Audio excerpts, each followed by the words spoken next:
Royal order of the polar star हा प्राप्त झालेला आहे आणि ही आपल्यासाठी देशासाठी गौरवाची बाब आहे.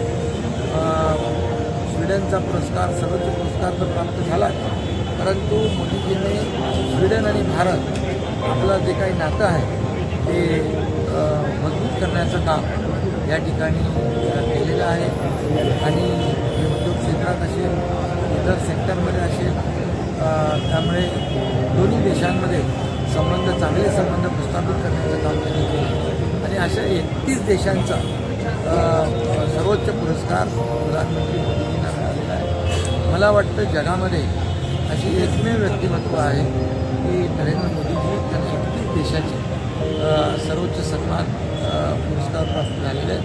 हे आपल्या भारतवासियांसाठी 140 कोटी जनतेसाठी सन्मानाची बाब आहे, गौरवाची बाब आहे. मी नरेंद्र मोदी साहेबांचं मनापासून